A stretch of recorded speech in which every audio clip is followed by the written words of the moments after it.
Guys, if you're new to Deception Bytes, hit the like and subscribe button and be sure to hit the bell to be notified of future videos. If you wish to support the channel, the links are in the description below. Now, fasten your seatbelt. Here we go. Hi guys, it's Michelle, Deception Bytes, and today is Sunday, October 14th, and it's 9:15 p.m. Eastern Time. Well, unfortunately, Q has not posted today, so we are extending our Q fast for one more day at least, and I guess we'll see tomorrow if Q posts or not. But we do have lots and lots of Q-related news. I think that things are starting to really heat up with the election coming, and also I think that things are coming to a head. Got some kind of exciting news if you haven't heard it already. I can't say for a fact that it will happen because only God knows the future, but it would be very nice if if it did. So we will get to that.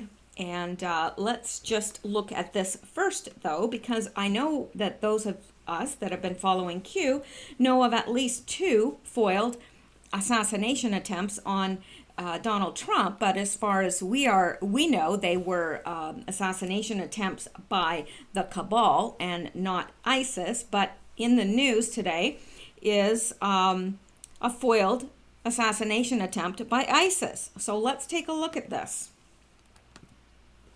because this is the first I'm hearing about this. All right, now, revealed. Secret Service foiled ISIS assassination attempt on President Trump. Well, just 1 year into his term, President Donald Trump was the target of a credible assassination plot attributed to ISIS. But the U.S. Secret Service managed to foil the attempt, according to a report that will air on National Geographic Channel on Sunday. Now, I don't know. This was written today, so I'm not sure if they're talking about today or next Sunday. Not sure because I'm just not a TV person. According to Anthony Ornato, the special agent in charge of the Presidential Protective Division, chatter led his agents to believe that a credible threat was present on the ground when President Trump was scheduled to touch down in Manila, Philippines for the ASEAN 50 summit in November 2017. So just under a year ago, this reportedly happened. The Daily Beast reports this is credible information that an incident could occur during ASEAN, says Special Agent Gibson, leading the Secret Service's personnel brief in Manila, pointing to a map of ISIS and ISIS-affiliated threat actors. She adds, as of this week, the Philippines has escalated to a critical threat level. Days before the president's visit, ISIS issued a series of threats via video that featured a picture of the president filled with bullets and a message urging jihadists to lie in wait and ambush boats in the Philippines. Prior to President Trump's arrival on Air Force One, a PID agent informed Special Agent Gibson that he's come across a credible threat against POTUS in the form of a tweet reading, "Gonna be in Manila the same time as Trump. I'll take one for the team, lads," accompanied by a mugshot of Lee Harvey Oswald. And on his Instagram, they find a photo of the male suspect wielding a copy of the book How to Kill, the definitive history of the assassin. The PID agents then track his IP address and discover that the man is indeed located in downtown Manila, kilometers away from the president's hotel, and his social media posts reveal that he is traveling in the direction of the president's hotel. They continue to monitor him. The situation came to a head when 20 minutes prior to Air Force One touching down in Manila, Secret Service still did not have the suspect's exact location. Chad Reagan, the Secret Service agent in charge for the trip, demanded answers. "I need an update now," he said. Within minutes, the suspect was tracked to Luneta Park, just a mile from the hotel where President Trump was scheduled to stay, where he was meeting with someone. With the help of the Philippine National Police, FNP, Secret Service agents swept the park and apprehended the suspect. Special Agent Reagan attributes much of the Secret Service's success to technology, saying, we were able to know what that he was moving close to us where he was and track him. That was a huge piece of stopping the threat. But Reagan also noted that their job would be much more difficult without all the help they get from local law enforcement everywhere they go. That's an essential key to it that can't be understated. It's how great these foreign governments are, or even locals, he explained. If we go to Topeka, Kansas, the local law enforcement is such a help. We get so much support from the host community or host country. So this is news to me about this assassination threat, and it was much more than a threat. I mean, it was, I guess, the sounds of it is credible, but you never know. I don't know. Is this being planted in the media? Did this really happen? I can't see the way the media is so against Donald Trump, them printing this if it was not so. Especially National Geographic. So this is very interesting. And I think that if you add it to the two other times we're already aware of that the president has been in danger, that, brings it to 3 times that the president has been, they've tried to assassinate the president. Now that's only the times that we're aware of. And I'm sure that there are other times as well. I don't know, but I don't know if we've ever had a president that so many people want to die. And it's basically because they're afraid of him, and not afraid of him for, the right reasons. They're afraid of him because, they know that the cabal is going to jail, basically. And they realize, and especially now with the elections looming just on the horizon, I think the Democrats, they have to realize that they're sunk. They have to. But, again, they don't always deal in reality. So who knows what they're thinking at this point. I mean, look at Hillary. If anyone should know how the country feels about her, it's her. And yet she's reportedly running for president in 2020. So I guess she thinks that the cabal is still in charge and that she's going to get away with this. But I think there's a surprise right on the horizon for her, and I'm hoping anyway. And we're going to get into that in a minute. Now let me close some of this down because it's getting ridiculous here. I've got so many tags open here. I've been looking into stuff like there's no tomorrow. All right, now let's go back and let's look at this. Now, I think that you guys will enjoy this. I think you will enjoy it very much. Now, this reportedly is coming from Julian Assange. Clinton will be jailed after October 21st. Info dump. WikiLeaks say it will bring Hillary Clinton down by October 21st. Oh, please, oh, please, oh, please, oh, please, oh, please. I guess I don't know who wrote that. President Donald Trump has one campaign yet to fulfill, and WikiLeaks founder Julian Assange is vowing to see that one fulfilled sooner rather than later. In his words, if Trump doesn't take Clinton down, we will. For almost 2 years, Clinton and the deep state have been hell-bent on drumming up a Trump-Russia collusion story that has yet to produce anything beyond made-up stories and anonymous insiders. It seems Assange realizes time is running out for him in exile, and he needs to do something to do that. Okay. It seems Assange realizes time is running out for him in exile, and he needs to do something to do that has evaded the president. In a WikiLeaks letter, he wrote, Hillary Clinton's crimes will not go unpublished, or punished rather. or unpublished. Both are good as far as I'm concerned. They need to be punished and they need to be published. Anyway, if she is not formally charged for mishandling sensitive material, we will have no choice but to release proof that she is guilty of high treason against the United States for selling patented military secrets to the Saudi Arabian government. We also have proof that she is guilty of crimes against Russia, Uzbekistan, Lithuania, Caledonia, and Brazil. The United States will be doing her a favor by putting her in prison and saving her from the severe punishment several of these nations would impose. Assange showed his determination to see Clinton indicted by setting an October 21st deadline. Indict her yourself, or I will release irrefutable proof that she has committed high treason. This comes just days after WikiLeaks released another letter from the Senate Intelligence Committee inviting him to testify privately before the committee. Assange tweeted on August 8, 2018, breaking: U.S. Senate Intelligence Committee called editor at Julian Assange to testify. Letter delivered via U.S. Embassy in London. WikiLeaks legal team says they are considering the offer, but testimony must conform to a high ethical standard. Now, we've heard this before. This is old news about him receiving this letter and being asked to testify. I'm not sure. I think that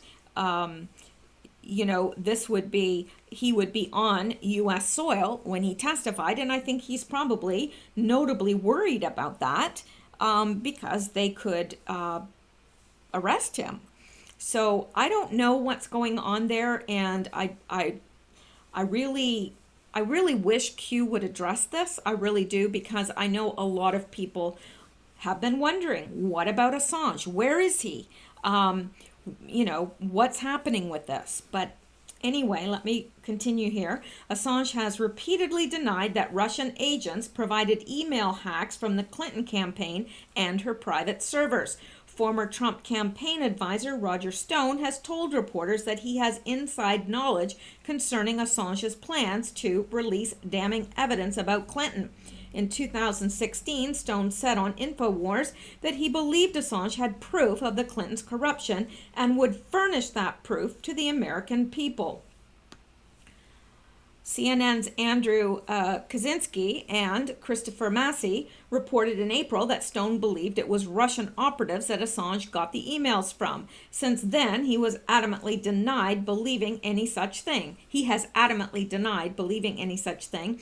Once a hero of the progressive left, Assange is now hated by those who praised him. Much of the mainstream media has painted him as the head of a beleaguered organization that supported a Trump presidency in order to archive his own socio-political goals. He has also been accused of misogyny and anti-Semitism, neither of which is true. He has been, painted this way, obviously, because Seth Rich gave him the documents that he had and that he published, and of course, everyone said, oh, these were coming, Assange got these from a Russian operative, and it was no such thing and has been proven, but it doesn't matter what is proven. The left will believe what the left are going to believe. At least it seems that way to me. So while the left has tried to paint Assange as a puppet of Vladimir Putin, his last public statements are hardly complimentary of the Russian government. He wrote on June 13, 2015, Russia runs an independent foreign policy and its arms sales are the only thing that keeps a semblance of independence for smaller states. Russia is absolutely terrified. Meanwhile, the U.S. hacks the hell out of it and attempts to foment an orange revolution in an explicitly stated policy of regime change. Consequently, the Kremlin is deeply paranoid of everyone, including foreign-funded NGOs, and invading Western cultural practices like gays and the internet. U.S. next-generation weapons are serious advancements. Its play in Ukraine was in Russia's sister country, and so the Russian ruling class are terrified the same thing could happen to them. Now, I'm not going to read all of this because a lot of this is old news for us. What is new news for us is the October 21st deadline.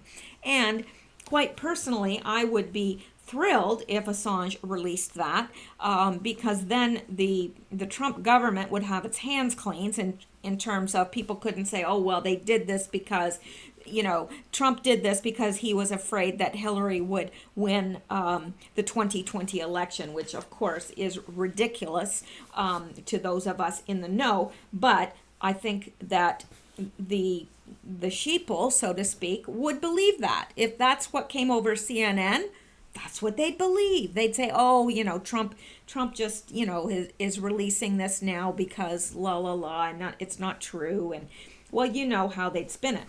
But now, many have asked, why does Assange hate Hillary Clinton so much and why not Trump? It can't be a left-right reason because WikiLeaks' main cause is far more left than right. Assange's public and personal ideology is radical transparency fostered by a deep belief that modern politics is undemocratic, with world-changing decisions made behind closed doors by bureaucrats and elitists. And isn't that what politics is? Or it's what it has been up until this time. Another consistent theme is WikiLeaks' distrust of the right-wing military complex. What he hates even more is a secretive politician championing left-wing causes while carrying out a hawkish right-wing military interventionist policy that suits her own goals. Translation, Assange trusts Trump more than Clinton. Well, doesn't everyone? I'm sure even the pets would trust Trump more than Clinton. I bet you the dogs run in terror when they see Clinton. Seriously.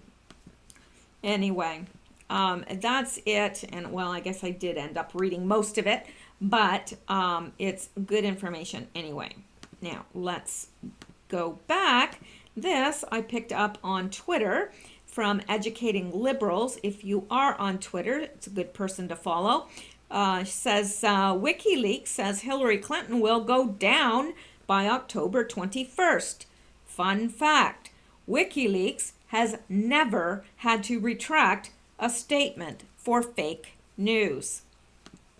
That is encouraging because if they say that October 21st is the deadline, it will be very interesting because in the past, when they have what they have said, they have done.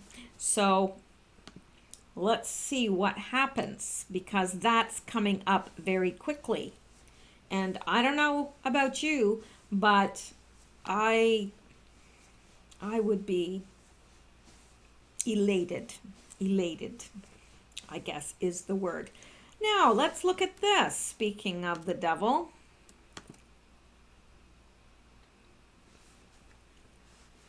oh, that's not the devil. I'm sorry. It's Hillary. I get them mixed up all the time.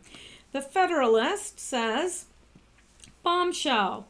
FEC records indicate Hillary campaign illegally laundered $84 million.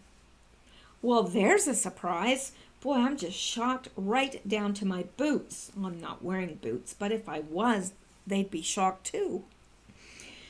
The mainstream media took no notice of a federal court filing that exposed an $84 million money laundering conspiracy Democrats executed during the 2016 presidential campaign. The press continues to feed the dying Russian collusion conspiracy theory, spending Friday's news cycle regurgitating Democrat talking points from the just-filed Racketeer Influenced and Corruption Organizations Act lawsuit against the Trump campaign, WikiLeaks, and Russia.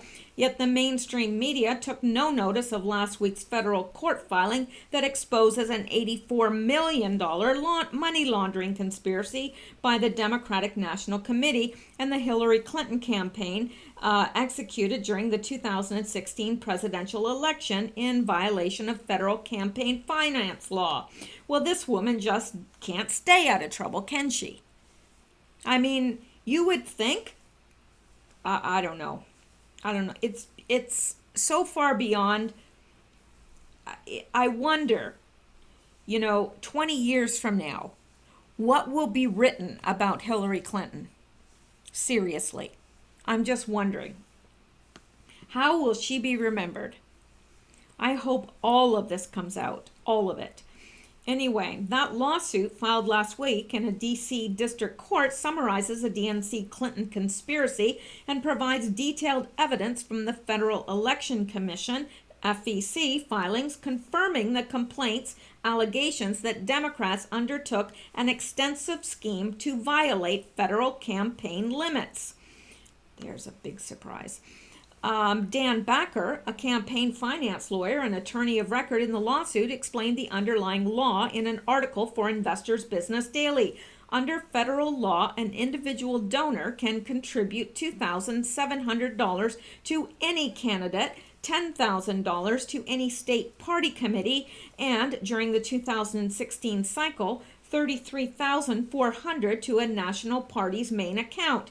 These groups can all get together and take a single check from a donor for the sum of those contribution limits. It's legal because the donor cannot exceed the base limit for any one recipient, and state parties can make unlimited transfer to their national party. So, this legal loophole allows bundlers to raise large sums of money from wealthy donors, more than $400,000 at a time, filtering the funds to the national committees. Democrats and Republicans alike exploit this tactic, but once the money reaches the national committees, other limits apply. Suspecting the DNC had exceeded those limits, a client of Backer's, the Committee to Defend the President, began reviewing FEC filings to determine whether there was excessive coordination between the DNC and Clinton. What Backer discovered, as he explained in an interview, was much worse. There was extensive evidence in the Democrats' own FEC reports, when coupled with their own public statements, that demonstrated massive straw man contributions papered through the state parties to the DNC and then directly to Clinton's campaign, in clear violation of federal campaign finance law. But when you think of it, does she really have any regard for any law at all? I believe that this woman is lawless. It's lawless. And here's an interesting fact, and I'll throw this in just because it's Sunday, all right? Just because it's Sunday. You know, the Bible says that in the last days that there will be an epidemic of cold love. And it says that because of the lack of what does it say? The lack of justice, basically. People will be looking for justice and not see it. There'll be lawlessness. And when there's a lack of law, you have an epidemic of cold love. It says that basically it says because of the disregard for the law, there will be cold love. So, and I think that that's, I don't know, I've never seen the likes of it. Parents murdering their own children, mothers murdering their babies. I don't get it. I don't get it. You know, and these are not babies that have yet to be born. I mean, that's bad enough, but you know, you're seeing mothers, 2 and 3 and 4-year-old kids, killing them. I don't get that. It goes so much against nature. But anyway, when the law is disregarded, it causes other problems in society. Anyway, on behalf of his clients, let me see, did I say that?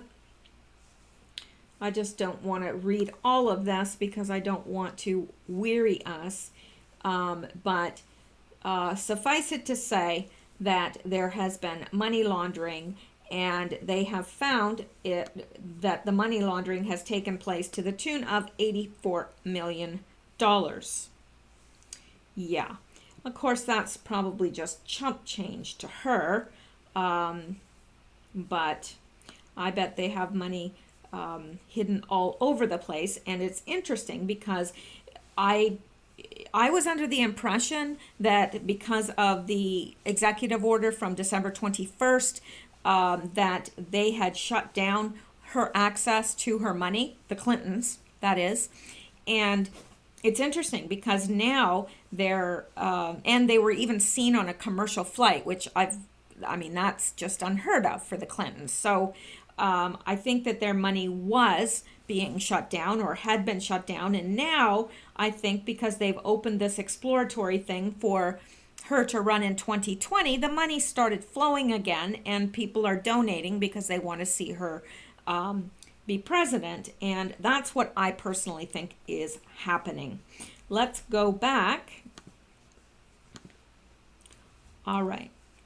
Now,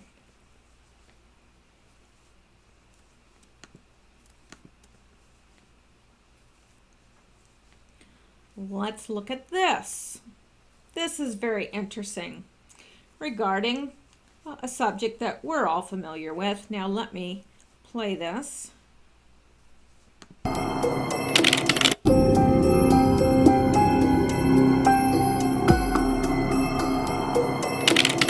I better just play it without the sound because whatever that music is in the background is probably copyrighted, and then my video will get pulled. So hang on here.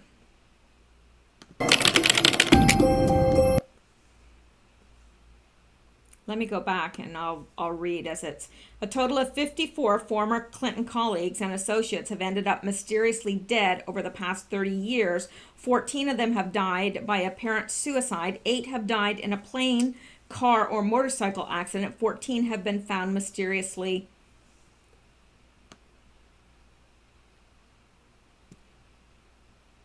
Hang on. It's going too quick, man. All right. 14 suicide, 8 in a plane, car, motorcycle, 14 mysteriously murdered. 12 of the past Clinton bodyguards are dead. 56 who lost their lives had information that would have hurt their political career. So all 56 of those people murdered had information that would have hurt the Clintons in their career. And I don't even, 56 seems conservative to me. It really does. I think that there's probably more than that. But, you know, that's a good start. Let's see. It would be wonderful if they could be tried for all 56 murders. You know, that'll never happen because you know that they didn't leave any evidence. But it's unbelievable. These people just seem to, they're like Teflon. Nothing sticks to them. Anyway, this I think you will find very interesting. I don't know. Chelsea Clinton, literally, she must be smoking crack because, you know, this is from Educating Liberals. Chelsea Clinton says she is more beautiful and educated than Ivanka Trump. Okay. All right then, Chelsea. All right. Now, I would say lots of things about you, but beautiful is not one of them. I'm sorry, because I know it's not all about looks and everything, but unfortunately, Chelsea did get her father's looks, and her father being Webster Hubbell, not Bill Clinton. So, and I know she's had a lot of, you know, plastic surgery and so forth, but she doesn't come close to being as beautiful as, you know, Ivanka Trump. Like, there's no way. And Ivanka isn't just a natural beauty. She was beautiful when she was a child. So, yeah. Anyway, I would say that there's a little bit of jealousy there, Chelsea Clinton. A little bit of jealousy between, you know, first daughters. Anyway. So, let's see this. Now, I may skip this for another video because it's kind of out of the realm of the political, more into sex trafficking and so forth, and I may save that for a special video. All right, now, here is the next thing that we need to know, and that is that Andrew Brunson, the American pastor that was being kept in Turkey, detained really, is home. because of President Trump, and I know that there was a lot of people working on his behalf to free him.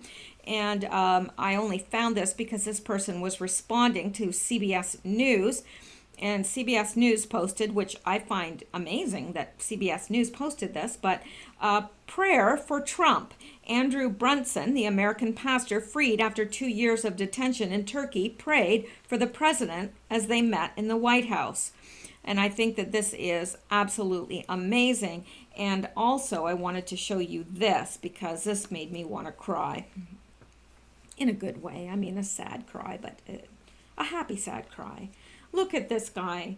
I welcomed Pastor Brunson and his wife to Germany on their refueling stop. He's almost home, thanks to @Real Donald Trump. When I presented him with the U.S. flag, he immediately kissed it. You know, that's beautiful, because this man has been detained for, close to 2 years, and he's so thankful, just to have this American flag, and I just think that's beautiful. Now, I don't know his story, anything about him, what he was doing over there, any of the background story. If some of you guys know, I'd appreciate it. I would appreciate you leaving it in the comments below, because this is kind of just popped up today. I mean, I knew about it, but it really wasn't on my radar. So, yeah, it's interesting. Anyway. Alrighty. Now, let's go down to Maxine Waters. Oh, she just, I don't know. I don't know. I don't know. I mean, look at the expression on her face that she carries. And this woman has had plastic surgery, because I saw some old videos of her, and she looks nothing like this. She looks beautiful compared to the way she looked, but her mouth is, because of this, sneer that she wears, grimace almost. She's getting the wrinkles, because really, if you're frowning and your face, like when you're young and your mom says, "Don't make that face, it'll stick that way." And maybe other mothers didn't say it. Maybe it was just my mother. I don't know, but well, it happened to her. So let me see here. Omar Navarro left, on the left, obviously, because, between the two of them, I would think that you would know that this is Omar. Although she looks a little bit like an Omar. I'm saying. Anyway, a 29-year-old Republican is seeking to oust California Representative Maxine Waters, from her seat in November. He is seizing on the liberal Democrats' inflammatory anti-Trump comments to try to bolster his long shot bid. Now, this is not, I guess I didn't grab all this when I was grabbing it, because she was saying that he's from Cuba, so he's misrepresenting himself as Latino. Yeah, okay. So apparently somebody needs to tell the people in Cuba that they're not Latino. Yeah. So anyway, that's her coming against him, but not having a lot to work with upstairs. So she did the only thing she could, attack him, his, not race, but I don't know what you call it. I guess it is. But anyway, attacking a man who's not white, but she doesn't think that the Cubans are Latino, so he doesn't, won't represent them the way she will as a black woman. I don't know. I don't get it either. Look, don't look at me and say, that doesn't even make any sense, because I know that. I know it doesn't make any sense, but I can't make sense of it. All right, so here we go. So, Desiree Morin of Vermont, who is running for House of Representatives as a Republican in Vermont in District 9-1, has been threatened with rape and murder by socialists. This is insane. If the Democrats do not denounce this, they are complicit. Elect her, Vermont. So I found this, and this is the note that she received. Very, very childish and cowardly. That is threatening to kill her because she's Republican, and they, well, they've been encouraging this sort of behavior, the left. And, seriously, if I was her, I would be concerned too, because you can look at that and just go, throw it out, but you don't know what some of these people are thinking. You just don't know. So, yeah, the Democrats really need to come out against this so that, really, because I think people are getting the idea that, well, this is what we're supposed to do. This is war. This is what we're supposed to do. Yeah. All right. Now, this is the other thing that's in the news. The whole Robert E. Lee comment at the Trump rally, which was completely taken out of context. Now, Donald Trump, NBC News, has totally and purposefully changed the point and meaning of my story about General Robert E. Lee and General Ulysses Grant was actually a shout out to Warrior Grant and the great state in which he was born. As usual, dishonest reporting. Even mainstream media embarrassed. And well, they should be. So just wanted to kind of touch on that because I know a lot of people have been up in arms about that, saying it was all racist and everything else. Well, Robert E. Lee was born in that state, and he was giving a shout out to him. And the thing is, if you hear it in context, it's not, even the reporter that heard him say this has said, look, this isn't not, he didn't mean it as, racist. You've completely lost what the meaning was. Anyway, and here again is about the pastor, Big Day, Pastor Andrew Brunson, who could have spent 35 years in a Turkish prison, was returned safely home to his family today, met in Oval Office, great people, then off to Kentucky for a rally for Congressman Andy Barr. Tremendous crowd and spirit. Just returned to White House. So, there we go with that. Now, we're going to, now, here is something else. I'm not going to go out to it just because of time, but Nikki Haley is not running in the 2020 campaign for president because that has been, some people have been, passing around that rumor. It's not true. She's not running. But I wonder, personally, and I'll see what you guys think, because this has crossed my mind, and maybe it's crossed your mind too. I don't know, but I'm thinking that in 2020, you will see her as the vice president. I don't know. Just a supposition. I don't know. But she's not running for president. That is a definite. She has said that herself, and according to True Pundit, she's not. Now, I want to get to this. And 1,300 Honduran migrants are headed to the U.S. border. How exactly are they going to make it to the U.S. without the Honduran, Guatemalan, without the Honduran, Guatemalan, and Mexican governments turning a blind eye or being complicit? Cutting off foreign aid might make them think twice. Like, we can't keep having this happen. That's a lot of people.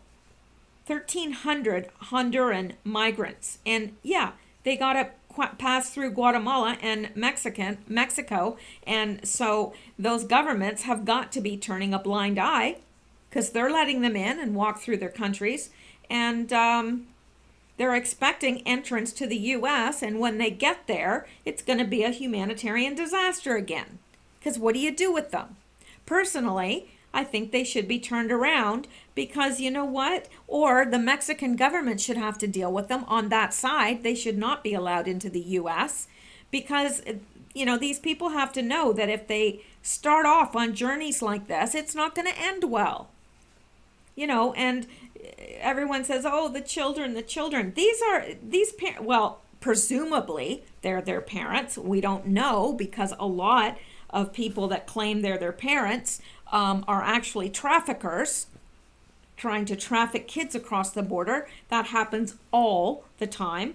So I don't know, but this can't keep happening. And I know that Trump knows that, but I know he has a lot of opposition on the left. And I'm hoping that after the election, that some things will get moving in this regard. I'm all for immigration if it's legal. You know, I'm a legal immigrant. So, I mean, I'm not against immigration. It's just these people have to be properly vetted. You know, you don't want, you know, you don't know how many of these people have criminal records or what their backgrounds are or whatever. You just don't know. And that's why they need to be properly vetted. You know, immigration is fine and good, but you have to go through the process. All right, now, let me see. I'm going to, one more thing before we go here, because I'm not sure if you're aware of this, but hurricane cost may skyrocket as billions in stealth fighter jets unaccounted for. Tyndall Air Force Base complete loss. So they're saying that Tyndall Air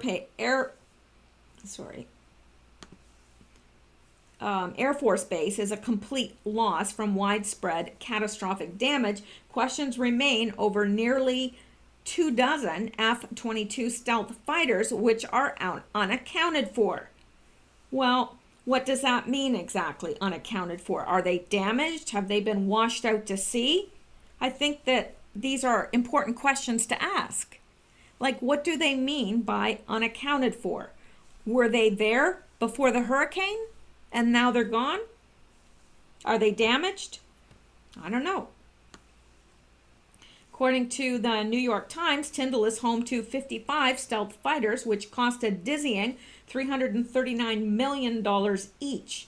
Before Michael hit, the Air Force evacuated at least 33 of the planes. Interesting, these numbers here, 33, 22. There's something to this, I'm telling you, because these are, you kind of pay attention when there's a lot of Masonic numbers in the same article. And this is sending a message to someone. I don't know what the message is or who it's to, but so there were 55 stealth fighters that cost $339 million each. Before Michael hit, the Air Force evacuated 33 of the planes to Wright-Patterson Air Force Base in Ohio. However, they would not comment on the status remaining 22 fighters.